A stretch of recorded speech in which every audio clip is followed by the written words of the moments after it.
تم ارادہ کرو خیر کا، اللہ توفیق دے گا اور انگلی پکڑ کر تمہیں پہنچائے گا۔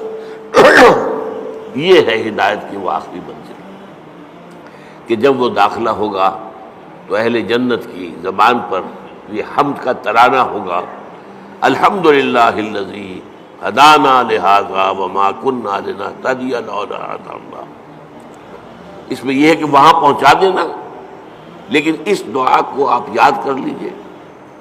کبھی کوئی نئی بات آپ کے علم میں آ گئی تب بھی آیت پڑھیے، یہ اللہ نے مجھے علم دیا ہے، ہم اس قابل نہیں تھے کہ علم خود حاصل کر لیتے۔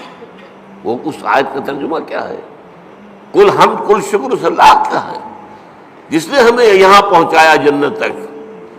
ہم پہنچنے والے نہیں تھے، ہم اپنے بل پر، اپنی سمجھ سے، اپنی کوشش سے پہنچنے والے نہیں تھے۔ وما کنا لنہتدی لولا ان ہدانا اللہ۔ اسی طرح آپ کو کسی مجلس میں کوئی آپ کو محسوس ہو کہ آپ کے دل کو کوئی روشنی ملی ہے، کوئی آپ کو ہدایت کا کوئی نقطہ ہاتھ آیا ہے، کوئی ہدایت کی طرف آپ کی کوئی توجہ ہوئی ہے، یہ دعا مانگیے، الحمدللہ الذی ہدانا لہذا وما کنا لنہتدی لولا ان ہدانا اللہ۔ چاہے وہ کسی کے ذریعے سے آیا ہو، لیکن الٹیمیٹ سورس تو اللہ ہے نا۔ خود اس کو کس نے بتایا تھا؟ اللہ نے بتایا تھا۔ ہمیں جس نے سکھایا ہے اسے کس نے سکھایا تھا؟ اللہ نے سکھایا تھا۔ اسی طرح الحمدللہ الذی صدقنا وعدہ واورثنا الارض نتبوأ من الجنۃ حیث نشاء۔ ایک جگہ یہ ترانہ آیا ہے، جنت والے ترانہ جو ہے کل حمد کل شکر اس اللہ کا ہے جس نے ہم سے اپنا وعدہ سچا کر دکھایا۔ اس نے ہم سے کہا تھا کہ تم میرے راستے پہ چلو گے میں تمہیں جنت دوں گا، آج ہمیں اللہ نے وہاں پہنچا دیا، زمین کا وارث بنا دیا گیا۔ فاورثنا الارض، بعض نے کہا نہیں ارض سے مراد ارض جنت ہے، جنت کی زمین کا ہمیں وارث بنایا۔ لیکن میری ذاتی رائے بھی یہی ہے، اصل میں حساب کتاب یہی ہوگا، میدان حشر اسی زمین میں ہوگا،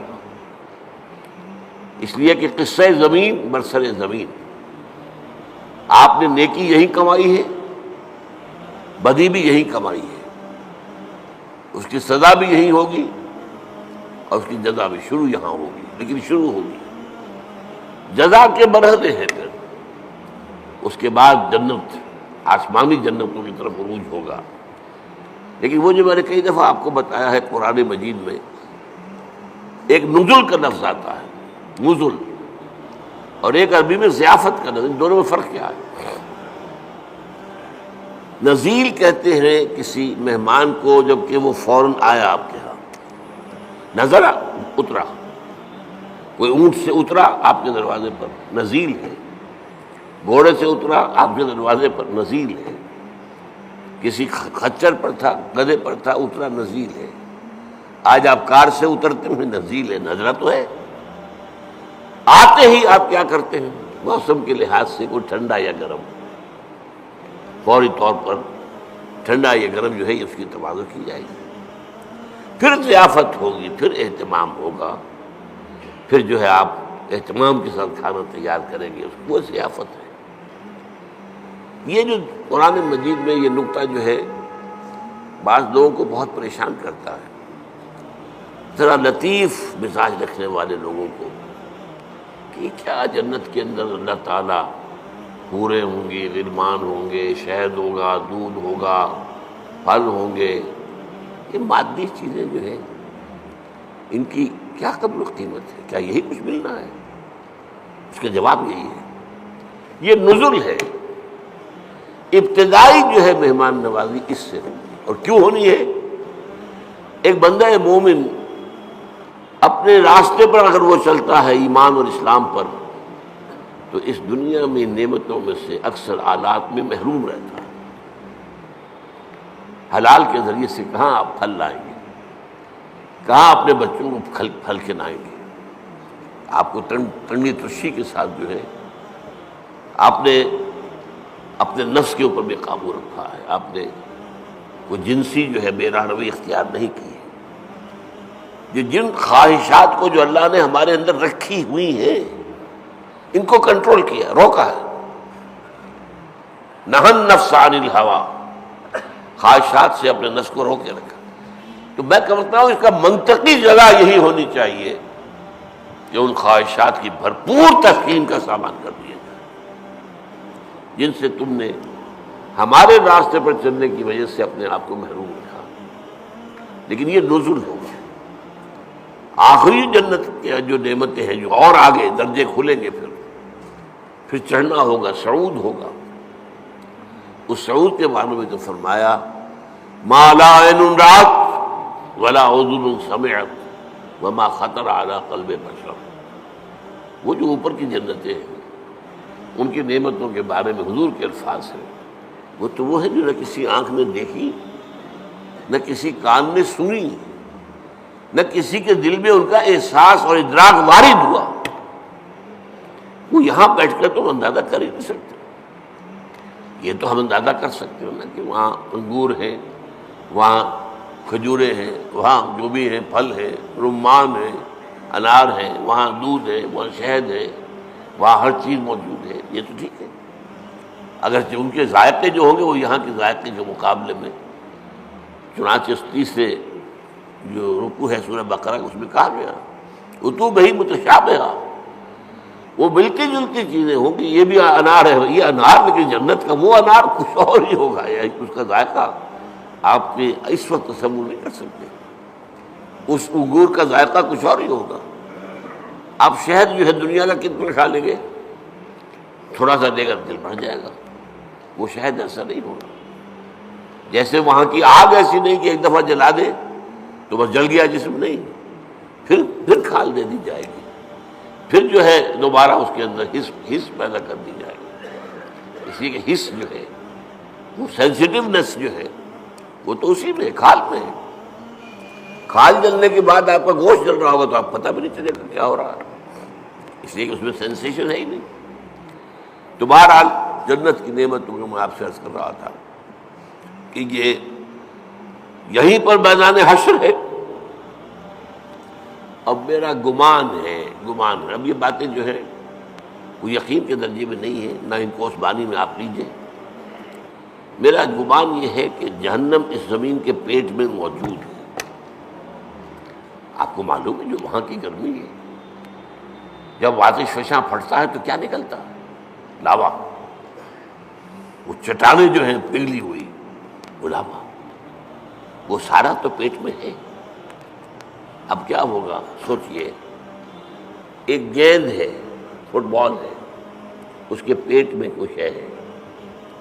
جب آپ اس گیند کو کھینچیں گے ادھر سے ادھر سے، چپٹی ہوگی تو درمیان کی چیز باہر آ جائے گی کہ نہیں؟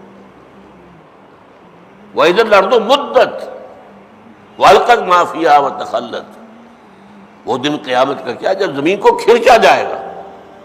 وَإِذَا الْأَرْضُ مُدَّتْ إِذَا السَّمَاءُ انشَقَّتْ وَأَذِنَتْ لِرَبِّهَا وَحُقَّتْ وَإِذَا الْأَرْضُ مُدَّتْ وَأَلْقَتْ مَا فِيهَا وَتَخَلَّتْ وَأَذِنَتْ لِرَبِّهَا وَحُقَّتْ. اب وہ کھینچیں گے آپ تو اس کے اندر سے درمیان چیز باہر نکل آئے گی. یہ ہوگی جہنم. اس جہنم کا معاملہ اسی زمین میں سے. پھر وہی لفظ کہہ رہا ہوں، جس سے زمین برسر زمین. لیکن یہ کہ جنت جو وہ ہوگی زمین کی، وہ صرف پہلی منزل ہے اس کی. وہ آپ کہہ لیجئے کہ وہ در حقیقت استقبالیہ ہے جو وہاں پر ہو رہا ہے، اور وہاں پر نزل دیا جا رہا ہے. یہ ساری چیزیں جو گنوائی گئی ہیں قرآن میں، یہ نزل کے درجے میں، پھر اونچے درجے ہوں گے، پھر اونچے درجے ہوں گے. تو بہرحال یہ میری بات کہاں سے چلی تھی؟ الحمدللہ الذی صدقنا وعدہ واورثنا الارض نتبوأ من الجنۃ حیث نشاء. کل شکر اس اللہ کا ہے جس نے ہم سے اپنا وعدہ پورا کیا اور ہمیں زمین کا وارث بنا دیا. یہ زمین جیسا کہ میں نے کہا اکثر کے نزدیک تو جنت ہے، جنت کی زمین جس کا وارث ہم بنے. لیکن بعض کا خیال، میری رائے بھی یہی ہے، وہ یہی زمین ہے. اس لیے کہ آپ کو معلوم ہے سورہ فجر میں کیا فرمایا؟ وَجَاءَ رَبُّكَ وَالْمَلَكُ صَفًّا صَفًّا. جا ربک، آ جائے گا تمہارا رب. اللہ تو نزول فرمائے گا، میدان حشر میں آئے گا، یہی مقدمہ ہوگا، یہی عدالت لگے گی. جاء ربک والملک صفا صفا، تمہارا رب بھی آ جائے گا اور پھر فرشتے ہوں گے صفے باندھے ہوئے، قطار اندر قطار. یہ نزول ہو. وَيَحْمِلُ عَرْشَ رَبِّكَ فَوْقَهُمْ يَوْمَئِذٍ ثَمَانِيَةٌ، وہ جب اللہ تعالیٰ اپنے اس عرش سے اتر کے اس زمین تک آئے گا، اب وہ کیا کیفیت ہوگی، آپ اس کے لیے کچھ نقشہ ذہن میں، کوئی مادی کوئی وجود اللہ کا نہ سمجھیے، لیکن کوئی کیفیت ہے جس کا نام، جس کو ان الفاظ سے تعبیر کیا گیا ہے. اب الفاظ ہے تو کسی درجے میں مناسبت ہوگی، وہ حقیقت تو اس وقت کھلے گی. جیسا کہ میں نے کہا جنت کی نعمتوں کی حقیقت اس وقت کھلے گی. ما لا عین رأت ولا اذن سمعت وما خطر علی قلب بشر. اور قرآن میں جو آتا ہے لہم ما یشاؤون فیہا ولدینا مزید، اہل جنت کے لیے وہ تو سب کچھ ہوگا ہی جو وہ چاہیں گے، ہمارے پاس اور بھی بہت کچھ ہے جس کا تصور ہی نہیں ہوگا. تو ہم کہاں تک تصور کریں گے، ہمارا ذہن بہت چھوٹا ہے. لہم ما یشاؤون فیہا، وہاں وہ تو سب کچھ ہے ہی ہے جس کا کہ ان کے اندر تمنا ہے، آرزو ہے، خواہش ہے، جس کی سمجھ ہے، جس کا ادراک ہے، جس کا شعور ہے. وَلَدَيْنَا مَزِيدٌ، ہمارے پاس اور بہت کچھ ہے. اور یہاں وہ جوڑ لیجئے ما لا عین رأت ولا اذن سمعت وما خطر علی قلب بشر.